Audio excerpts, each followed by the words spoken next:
Hello সাথীও, চলে এসেছি আমি আবার আরেকটা অভিনয় নিয়ে। তো আজকে আমরা সবাই মিলে যাচ্ছিলাম কোথায়? আরে দাঁড়াও বলছি, তার আগে দেখো আমাকে কেমন লাগছে। কিছুই লাগছে না, কারণ এখানে আমি সাজিগুজিনি, যেহেতু এত লেট হয়ে গেছিলো আমার যে আমার একটুও সাজা হয়নি, তাই আমি ট্রেনে বসে সাজতে যাচ্ছিলাম। তো যাই হোক, তারপরে দেখো চলে আসি প্রিন্সেপ ঘাট। আর আমার অনেক দিনের ইচ্ছে ছিল কিন্তু এখানে আসার, যেহেতু বিশ্ব বাংলা গেটে আমি যাইনি, প্রিন্সেপ ঘাটেও আসা হয়নি একবারও।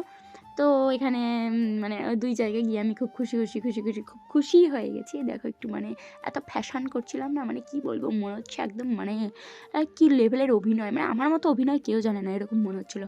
তো যাই হোক, এইখান থেকে ঘুরে টুরে আমরা কিন্তু আবার চলে গেছিলাম কোথায় বলবো না, তার আগেই দেখো আমরা ট্রেনে যাচ্ছি আর খাচ্ছি, মানে খেয়েই যাচ্ছি। আমাদেরকে খেতে হবে, মানে খাওয়ার জন্যই তো এত কিছু, না খাওয়ার জন্যই ঘুরে বেড়ানো, খাওয়ার জন্যই এখানে ওখানে যাওয়া, খাওয়ার জন্য সব, মানে খাওয়া।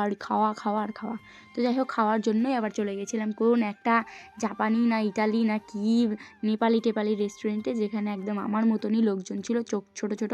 ওরাও আমার দিকে তাকিয়ে ভাবছিল যে এই মেয়েটা আমাদের দেশেরই লোক, তো কোথা থেকে এখানে চলে আসলো। কিন্তু এক বিষয়ে আবার মেনে নিচ্ছিল না, কারণ আমি তো কালুয়া, আমি তো ওদের মতো ধলুয়া না, তো আমার শুধু চোখটাই ছোট। তো যাই হোক, এখানে একদম খুব টেস্টি খাবার আমরা খেয়ে নিয়েছি। মানে মোমোটা যে এত টেস্টি ছিল, মানে মুখে দিচ্ছি তো মেল্ট হয়ে যাচ্ছে, মানে এত ভালো লেগেছিলো খাবারগুলো আমাদের সবারই, মানে আমাদের ৩ জনেরই খুব পছন্দ হয়। তো যাই হোক, আমরা খাওয়া দাওয়া কমপ্লিট করে সোজা চলে যাই ভিক্টোরিয়াতে।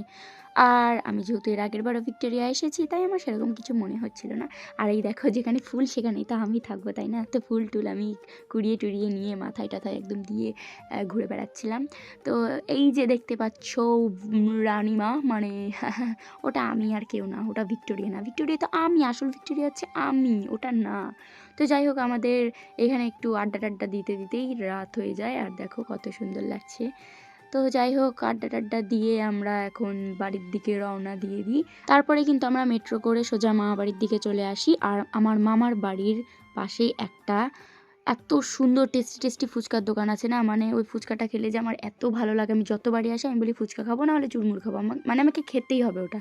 তো যাই হোক, একটু চুরমুর খেয়ে বাড়িতে এসে আবার আমরা আইসক্রিম খেয়ে নিই। তারপরে দেখি বোন পিৎজা অর্ডার করে দিয়েছে, তো আবার পিৎজা খেতে শুরু করে দিলাম। দেখা হচ্ছে নেক্সট কোনো অভিনয়ে, বাই।